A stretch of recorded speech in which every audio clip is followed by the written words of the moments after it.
Imagine, if you will, the hallowed halls of a 19th century university. Dust motes dance in the shafts of afternoon light piercing through tall, arched windows. Here, amidst the scent of old books and polished wood, two of history's greatest minds have a chance encounter. A young, fiercely mustached Friedrich Nietzsche spies the elder, impeccably dressed Immanuel Kant, as if time itself had bent to allow this meeting. Nietzsche, with a fire in his eyes, approaches the calm, methodical Kant. "Herr Professor Kant," he begins, his voice filled with a restless energy. "I have studied your work with great intensity, your critique of pure reason.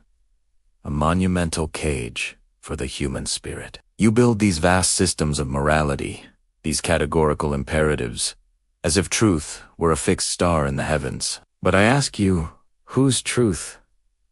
Whose morality?" Kant, adjusting his spectacles, looks at the young man with a tranquil, yet firm gaze. "Young man," he replies, his voice steady and measured, "truth is not a matter of perspective or passion. It is grounded in reason, accessible to all rational beings. The moral law within us is as uninspiring as the starry heavens above. It is a universal principle, not a personal preference. Without such a foundation, society would descend into a chaos of individual whims. Duty, not desire, is the bedrock of a virtuous life."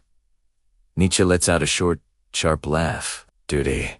You speak of duty to a law that stifles the very essence of what it means to be human. This moral law of yours, this goodwill, it is a poison. It weakens the strong, tames the noble, and turns humanity into a herd of timid sheep, afraid of its own power. You chain us to a phantom god and a phantom morality. I say, we must become who we are. We must cast off these chains and create our own values.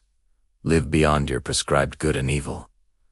Create our own values." Kant with a concern in his eyes. "And what prevents this self-creating man, this Bermensch of yours, from imposing his will upon others? What stops his values from becoming the tyranny of the powerful over the weak?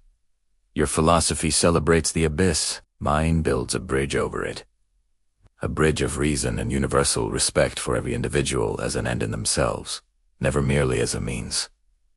Nietzsche gestures around the grand hall. This world of order and reason you champion as a gilded cage. It denies the fundamental reality of life, which is struggle, striving, the will to power, to overcome, to grow, to reach higher.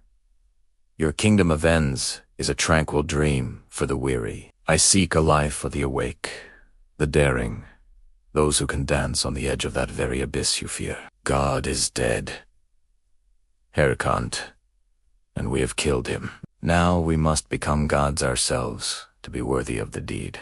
A profound silence hangs between them. Kant sees a dangerous, brilliant fire in Nietzsche. Nietzsche sees a noble, but ultimately tragic, attempt to hold back the tide of human destiny. The old world of reason faces the new world of will. Two titans, two eras. Two visions of humanity clashing in the quiet of a university library. They don't resolve their differences. How could they?